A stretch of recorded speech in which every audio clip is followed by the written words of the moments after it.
एक नया खिलाड़ी है मैदान में। ये है जन सुराज पार्टी प्रशांत किशोर की।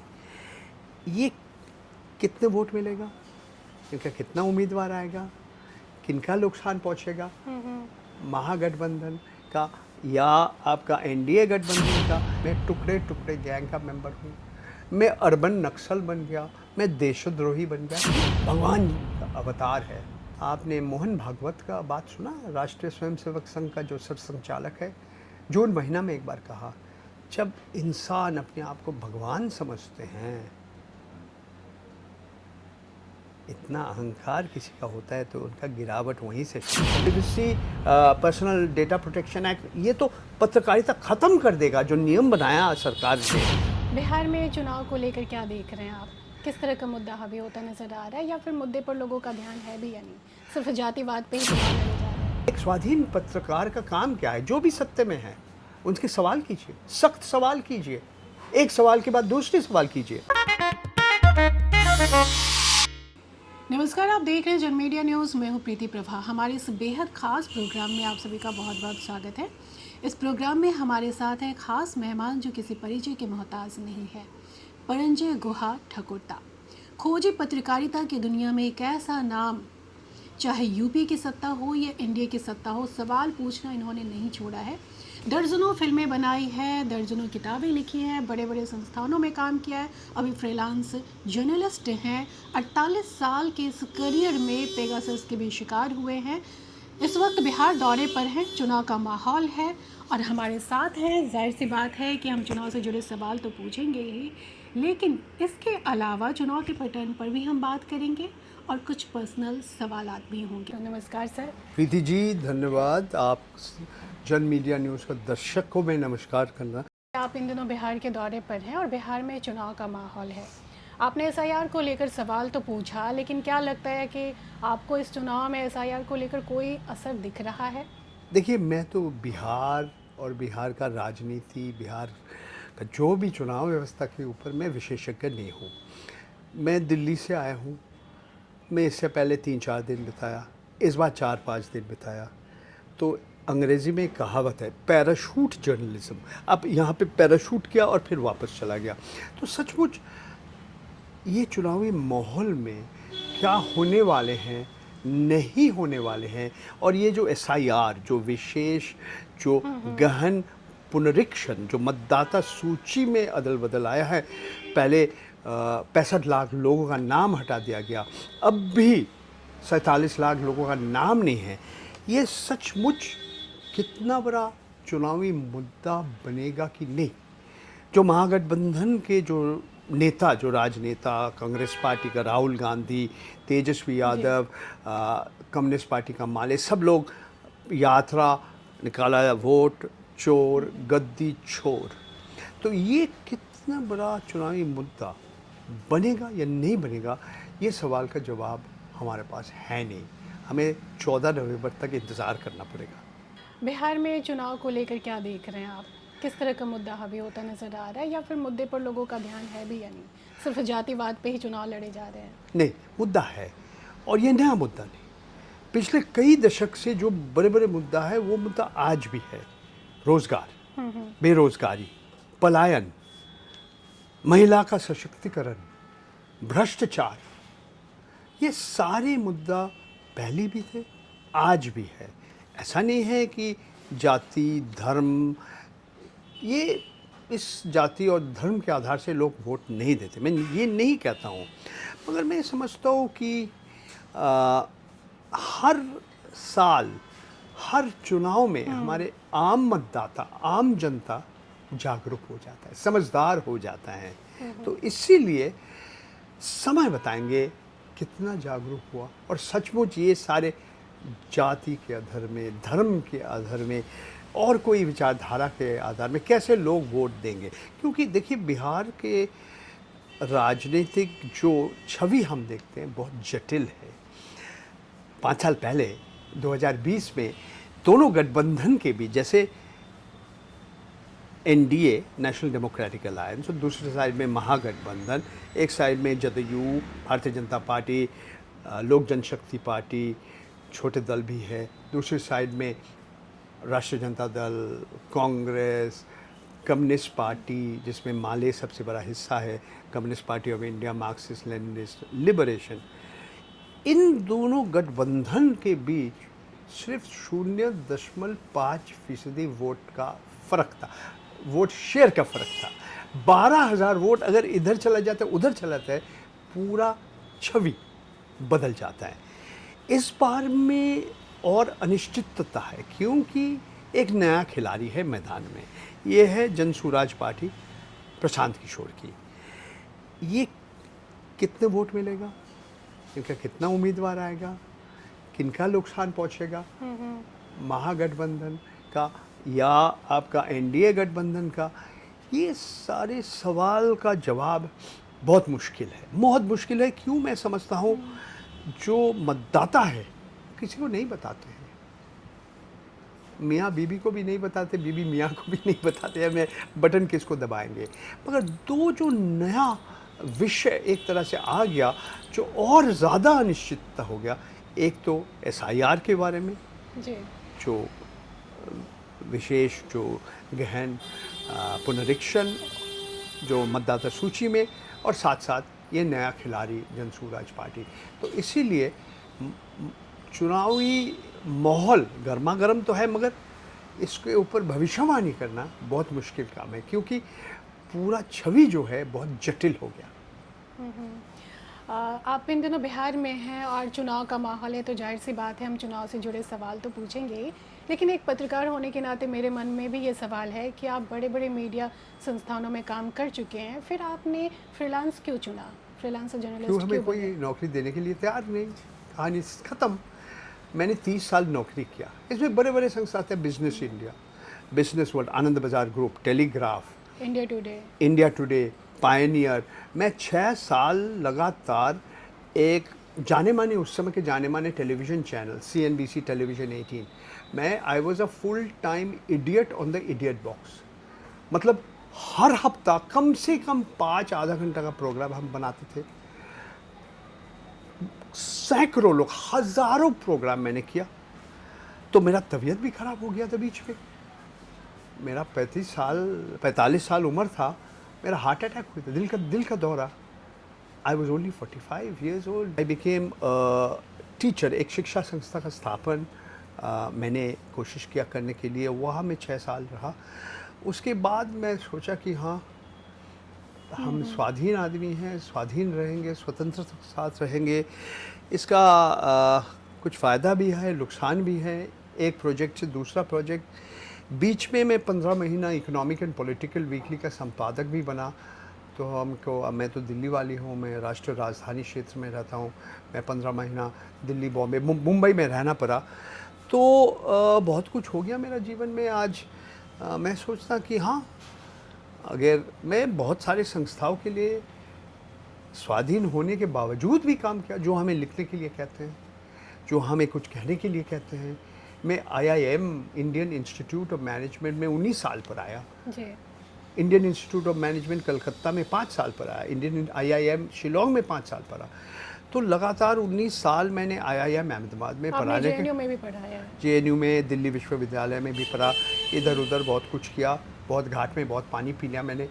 और मैं तो 19 साल एक ही संस्था के साथ, IIM अहमदाबाद के साथ। फिर पता नहीं उनको शायद मेरा शक्ल इतना पसंद नहीं है आजकल। सिर्फ इतना ही कहना चाहता हूँ, हमारे जो स्टूडेंट्स थे, जो छात्र थे, उनको हमारा कोर्स खराब नहीं लगा। विश्व में हर नागरिक के ऊपर एथिक्स को भी काफ़ी पसंद किया गया, जो ऑक्सफोर्ड यूनिवर्सिटी से प्रकाशित हुई है। मैंने भी वो किताब पढ़ी है, तो मुझे बहुत अच्छी लगी, बहुत कुछ सीखने को मिलता है। धन्यवाद। आप 48 साल के इस करियर में 48 हो गया 48 साल हो गया मेरा करियर। मैं बुरा आदमी हूँ। 48 साल, 48 years। जी, मैं वही कह रही हूँ कि इस 48 इयर्स के इस करियर में आपने ये बात कही कि मीडिया संस्थानों में आपके लाइफस्टाइल की वजह से या फिर आपके अलग अलग आपने जो बातें कही उसकी वजह से, कमियों की वजह से। लेकिन ज़्यादातर फ्रीलांसर जर्नलिस्ट ये कहते हैं कि मीडिया संस्थानों में उनके मुताबिक काम नहीं उनको मिलता है, इस वजह से वो फ्रीलांस वर्क चुनते हैं। एक बहुत बड़ा कारण है। मैं ये 48 साल पत्रकारिता कर रहा हूँ, मैं पहला बार देख रहा हूँ हाँ, आपातकालीन समय इंदिरा गांधी का इमरजेंसी का समय भी मीडिया लोग को जेल के अंदर डाला था, लोगों का मुंह बंद करने का कोशिश में था।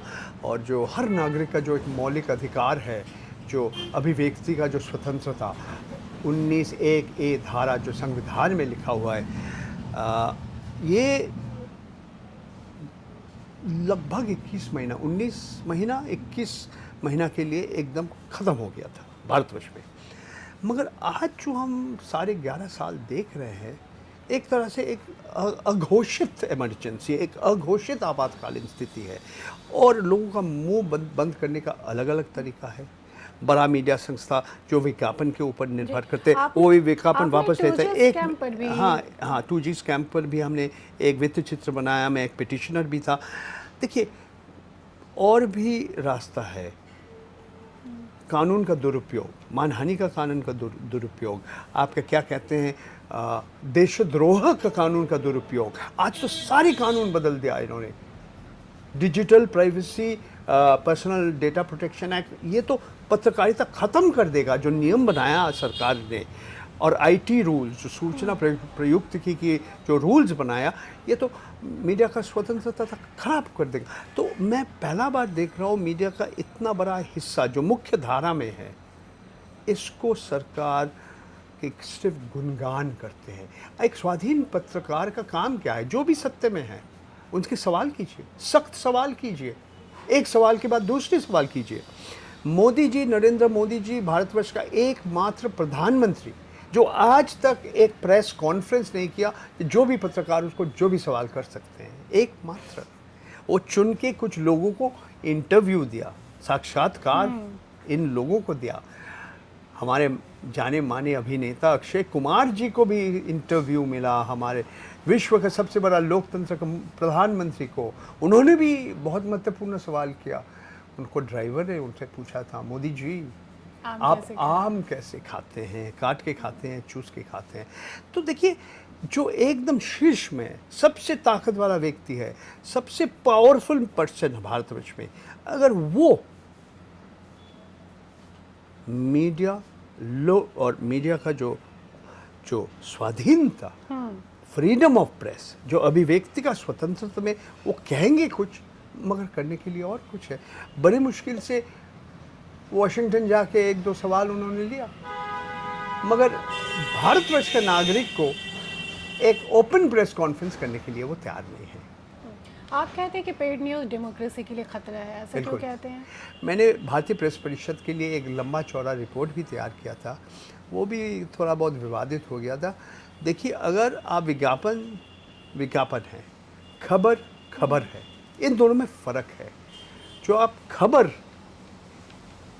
तैयार करने के लिए, ये अखबार में या टीवी चैनल के लिए आप पैसे लेते हैं, तो आप कह दीजिए ना ये विज्ञापन है।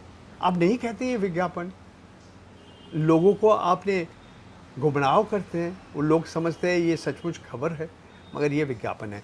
तो इन विज्ञापन और खबर के बीच जो फ़र्क था, ये पेड न्यूज़ ख़त्म कर देते हैं।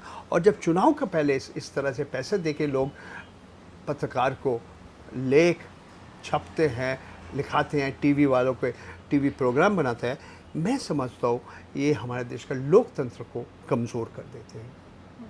आप लोकतंत्र को मजबूत करने की बात करते हैं, लेकिन आप काफ़ी लीगल फाइट में उलझ गए हैं।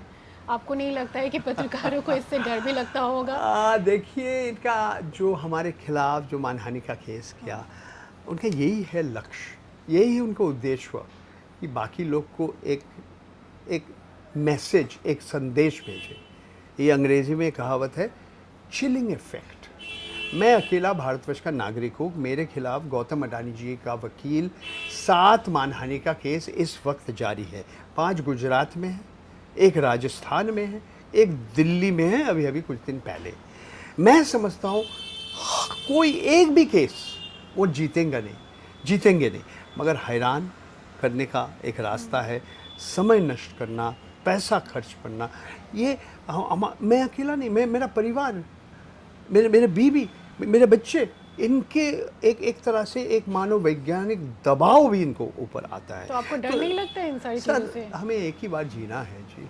शेक्सपियर का जूलियस सीजर में काउड्स डाई मैनी टाइम्स।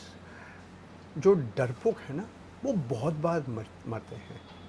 आपको एक ही बार जीना है, एक ही बार मरना है। तो देखिए, हाँ, ये मेरे को परेशान किया, और मेरा फैमिली को भी परेशान किया। देखिए, दो जो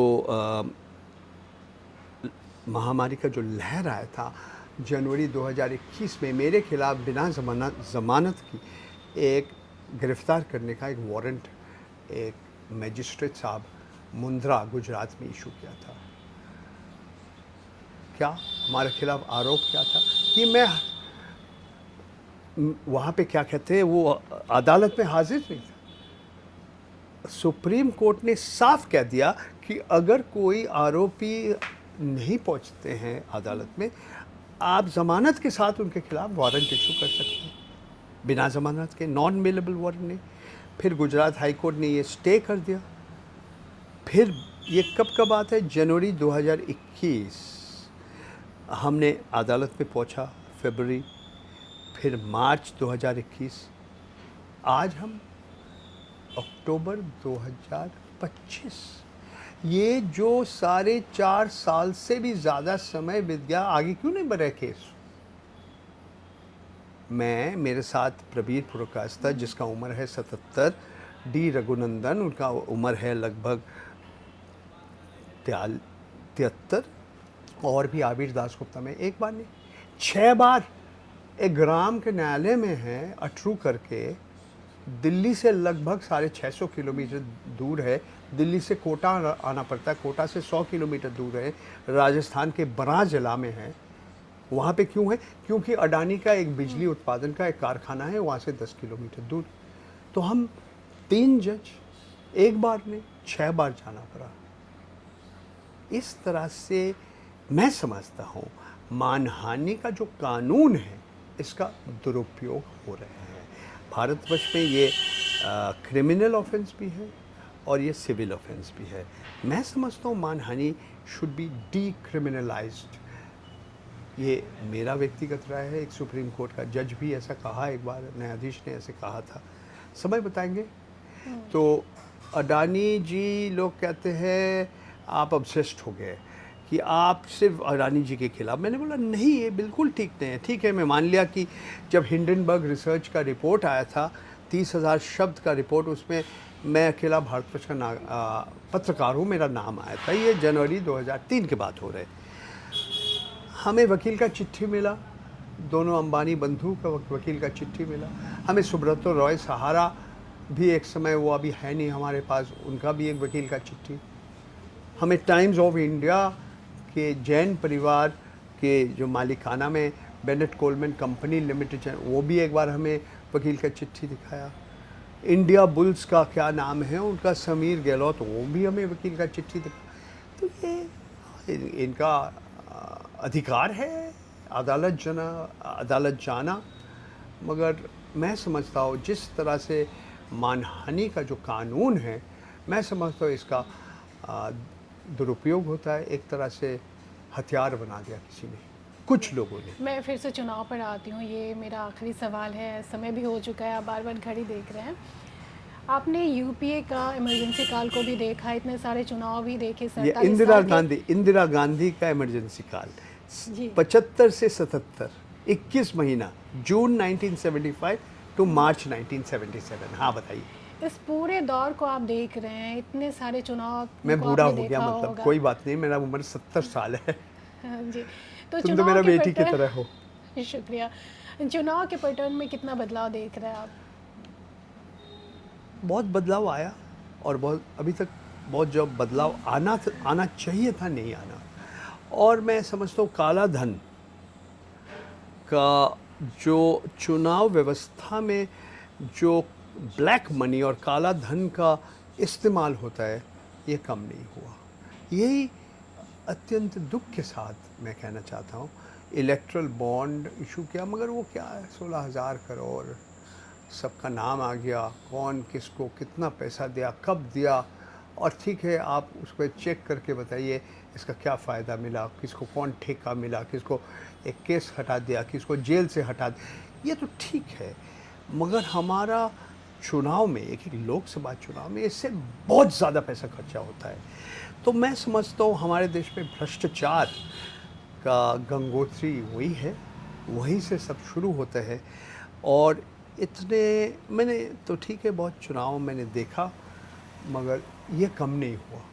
काला धन का जो इस्तेमाल होता है इलेक्शन में, चुनाव प्रचार के लिए, उम्मीदवार के लिए, जिस तरह से राजनीतिक दल चंदा लेते हैं लोगों से, कभी कभी ज़बरदस्ती एक्सटॉर्शन होता है, ये मैं समझता हूँ कम नहीं हुआ। अत्यंत दुख के साथ मैं कहता हूँ कि ये बढ़ गया। ऐसा नहीं है, भारतवर्ष का हर पहलू, हर हिस्से में, हर भारतीय समाज, भारतीय अर्थव्यवस्था, भारतीय राजनीति में सब कुछ हमारे देश का स्थिति अत्यंत खराब है, भविष्य अंधकार देख रहा हूँ, ये नहीं है। मैं आशावादी हूँ, मगर मैं समझता हूँ जब तक, लेकिन मेजोरिटी तो बीजेपी को ही मिल रही है। 2014 में क्या 32% वोट के आसपास मिला था भारतीय जनता पार्टी, सहयोगी दल ने, एनडीए नहीं, भारतीय जनता पार्टी को 32% वोट मिला। ठीक है, 2019 में कितना मिला? 38 के आसपास। 2024 में कितना मिला? 36। बाकी विरोधी दल एक साथ आ गया, तो इसीलिए 400 पार तो भूल जाइए, 303 से 240 तक गिर गया। एक तरह से मोदी सरकार, अभी जो मोदी नंबर 3, मोदी.3, ये तो सहयोगी दल, इसमें नीतीश कुमार जी का जदयू, चंद्रबाबू नायडू का तेलुगु देशम पार्टी के ऊपर निर्भर कर रहे बहुमत के लिए। तो एक तरह से हम गठबंधन राजनीति के युग में वापस चले गए। तो ठीक है, मैं मान लिया तुम्हारा बात कि हर 3 भारतीय नागरिक में एक समझते हैं मोदी जी भगवान है, भगवान का अवतार है। 2 तो अभी मानने के लिए वो नहीं मानते। आपने मोहन भागवत का बात सुना? राष्ट्रीय स्वयंसेवक संघ का जो सरसंघचालक है, जून महीना में एक बार कहा, जब इंसान अपने आप को भगवान समझते हैं, इतना अहंकार किसी का होता है तो उनका गिरावट वहीं से शुरू होता है। मैंने नहीं कहा, इस तरह से कुछ बात भागवत जी ने कहा था। तो आप कहेंगे मेजॉरिटी एनडीए बीजेपी के साथ नहीं, सूचना और कुछ है, फैक्ट्स और कुछ है। जी, आप पेगासस के भी शिकार हुए हैं, क्या अपडेट्स हैं? सर ये तो एक लंबा कहानी है। पेगासस के ऊपर 1 घंटा में आपको एक लेक्चर दे सकता हूँ। हाँ, मेरा टेलीफोन के ऊपर इन लोग निगरानी कर रहे हैं। ये बात सब आपके बात सुन रहे हैं, मेरा बात सुन रहे हैं, मैं किसको मैसेज भेज रहा हूँ, किसका तस्वीर हमारा फ़ोन में है, कौन सा वीडियो मैंने बनाया। हाँ, भारत सरकार को तो सब कुछ मालूम है। तो हाँ, फिर भी हमें जीना है, हम सतर्क हैं। मैंने ऐसा कुछ कहा कि भारत सरकार का खिलाफ? हाँ, लोग कह सकते हैं। यही हालत हो गया, आप मेरा साथ नहीं है, आपका खिलाफ है। आप भारत सरकार के साथ नहीं है, मोदी जी का सरकार के साथ नहीं है, तो इसका मतलब क्या है? मैं टुकड़े टुकड़े गैंग का मेंबर हूँ, मैं अर्बन नक्सल बन गया, मैं देशद्रोही बन गया। ठीक है, जिसको जो कहना है कहिए, कुछ तो लोग कहेंगे ना, लोगों का काम है कहना। कौन कहा था ये बात? छोड़ो, बेकार की बात हो। थैंक यू प्रीति। बहुत बहुत शुक्रिया सर, आप इतनी व्यस्तता में भी हमसे आपने बातचीत की है और हमारे सवालों का इस तरह से आपने जवाब दिए, इतनी सहजता से, बहुत बहुत शुक्रिया। Thank you. तो ये थे हमारे साथ वरिष्ठ पत्रकार परंजय गुहा ठाकुरता। इनसे हमने सवालात किए। इस पर आप अपनी राय हमें ज़रूर कमेंट बॉक्स में भेजिएगा। आपकी राय हमारे लिए बहुत ही महत्वपूर्ण है। साथ ही हमारे चैनल को सब्सक्राइब कर लीजिए। अगर ये वीडियो आप फेसबुक पेज पर देख रहे हैं तो हमारे पेज को लाइक और फॉलो करना ना भूलें। शुक्रिया।